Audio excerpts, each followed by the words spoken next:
இந்த பில்லி சூனியம் எல்லாம் போகிறதுக்காக காலாங்கிநாதர் ஒரு பூசா விதியை நமக்கு கொடுக்குறாரு. ரொம்ப எளிமையான பூசா விதி.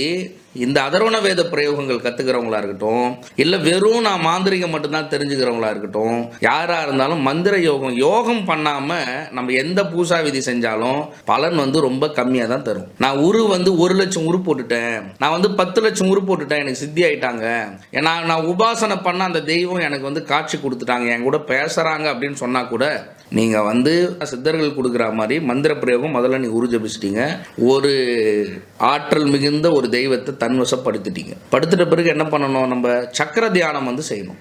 சக்கர தியானம் பண்ண பிறகு என்ன பண்ணணும்? காயக்கல்ப தியானங்கள் செய்யணும். காயக்கல்ப தியானங்கள் செஞ்ச பிறகு என்ன பண்ணணும்? அடுத்தது சூரிய மண்டலம், சந்திர மண்டலம், அக்னி மண்டலம் சொல்லக்கூடிய தியான மண்டலங்களுக்கு போகணும். தியான மண்டலங்களுக்கு போகிறதுக்கு முன்னாடி என்ன பண்ணணும்? வாசி யோக பிரயோகங்கள் செய்யணும். அப்போ என்ன பண்ணணும்? மந்திர யோகமாக நமக்கு என்ன கொடுத்துருக்காங்க? ஒரு 8 நிலை பயிற்சிகள் கொடுத்துருக்காங்க சித்தர்கள். அந்த 8 நிலை பயிற்சிகளை முழுமையாக செய்கிறவங்களுக்கு மட்டும்தான் இந்த சித்தர்கள் கொடுக்கக்கூடிய இந்த பூசா விதிகள் சித்தியாகும். அப்போ உங்களுக்கு இது சித்தி ஆயிடுச்சு அப்படின்னா ரொம்ப எளிமையாக அவங்க கொடுத்துருக்கக்கூடிய அந்த பூசா விதியை நம்ம செஞ்சாவே போதும், முழுமையா நமக்கு பலன் கிடைக்கும். அதை விட்டுட்டு தேவையில்லாம நான் வெறுமனே உரு மட்டும் ஜெபிச்சு கிடக்குறேன்னு சொல்லிட்டு வெறும் உரு மட்டும் ஜெபிச்சு கிடக்கிறது பலன் கொடுக்காது. கண்டிப்பா யோகம் கண்டிப்பா பழகணும்.